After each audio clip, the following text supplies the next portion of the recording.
Hi folks, I want to punch somebody. In fact, I know exactly who it is. He's lucky I'm not nearby. You want to punch somebody too. You can deny it. I denied it for a long time. Everybody denies it. It's fine. Doesn't change the fact. You want to punch somebody just like me. And that's okay, because that's part of what it is to be the kind of animal we call a human. Buddha wanted to punch somebody. Jesus wanted to punch somebody. Mother Teresa, Martin Luther King, Gandhi, Amma, the hugging saint, they all wanted to punch somebody. The problem is, we're social animals. So if we just go around punching whoever the hell we want, we risk losing the support we get from society, and we need that support in order to survive. So, if you actually punch somebody, you need a justification for it, and that justification has to be acceptable to the other members of your society. If there was a certain specific person that it was acceptable by society to punch, that would be good, because you wouldn't have to know anything about that person or what they did or whether they'd punched somebody else or what their attitudes were or what their criminal history was. You could just punch them. That'd be great. What would be even more ideal is if there were a certain type of person who it was acceptable by your society to punch. Then you wouldn't have to know anything at all except how to identify that type of person, and you could punch away to your heart's content until you couldn't punch anymore. Now, in the past, certain societies have designated certain types of people as acceptable to punch. It's a depressing list. The Jews, the blacks, the Armenians, the gays, the communists, it just goes on and on. But we're not like that. We're not racists. We're not homophobes. We're modern people. We're tolerant. We're accepting. And yet, we still want to punch somebody. That's just what it is to be a human animal. That's how it goes. But you want to punch somebody. You do, I do. We want to punch somebody. It's hard to say exactly why we want to punch somebody. The urge toward violence appears before the justifications we make for it. It's always the urge that comes first, and the justifications come later. Maybe the urge is always lurking somewhere way back in there, just waiting for something to trigger it. When a country decides that it's acceptable to punch anyone from a certain list of other countries, that's what we call a war. It's society giving you blanket permission to punch, to let out that urge that's always there. One common trait of most contemporary societies, maybe all of them, I'll just say most to hedge my bet, is that it's not legally permissible to punch somebody unless that person is physically threatening you or if you're defending somebody else who's being physically threatened. Over the last few days, a so-called national conversation has evolved over whether it's permissible to punch a Nazi. Some people say that just displaying a swastika is an implied threat, so that anybody who displays a swastika can therefore be punched. In Asia, the swastika is a symbol of Buddhism. You see Buddhas sometimes with swastikas on their chests, or when you get a map in Japan, there's swastikas all over it. I used to joke to people like, oh, Nazis are hiding here and here and here and here. But the swastikas actually represent where the Buddhist temples are.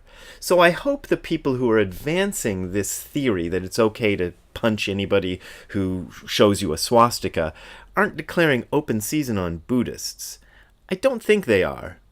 But you never know. Who do we want permission to punch Nazis from?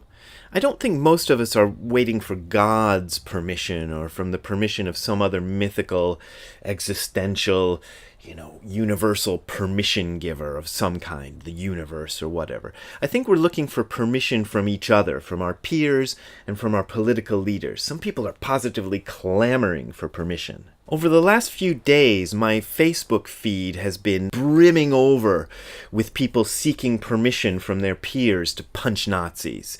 Nobody will actually say this outright, but they'll post little things and kind of gauge the response that comes up from those things and try to see, is it okay to punch a Nazi?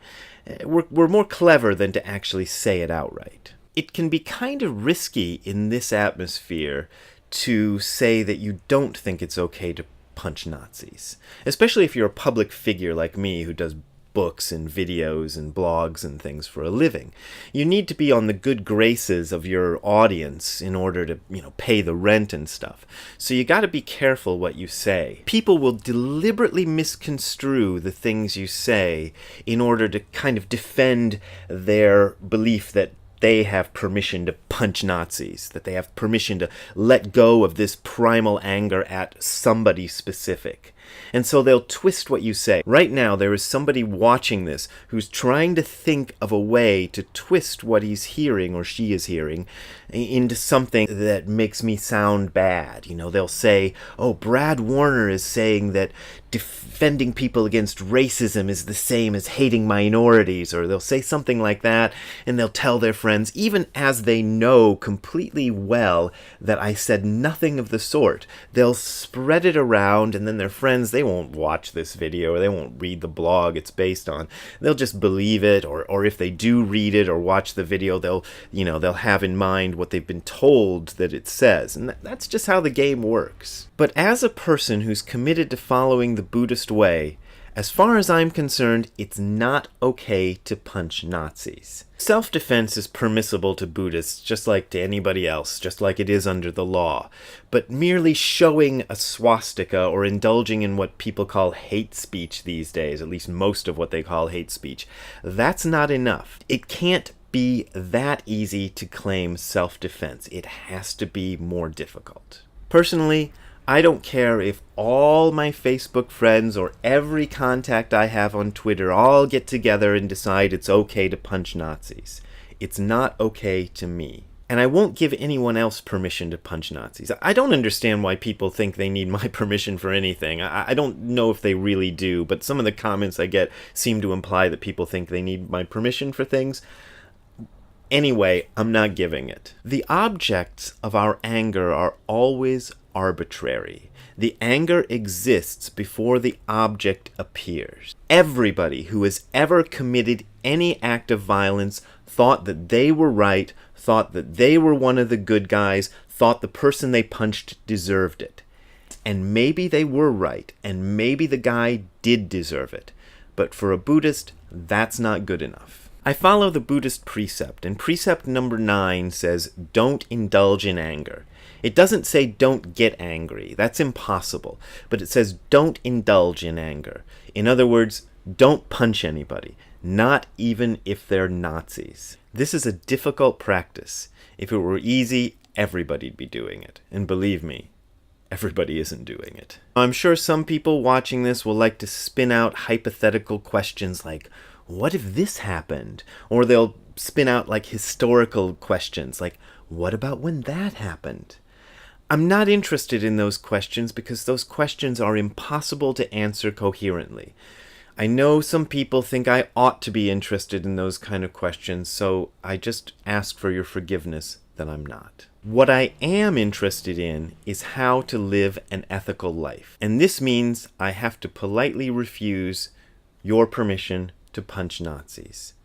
I thank you for offering it, but I just can't accept it. If you like what you heard, there's links below to how to donate on PayPal and Patreon. That's my means of support, as I alluded to earlier. Thank you for your indulgence, and thank you for your permission to punch Nazis, even though I can't accept it. Bye for now.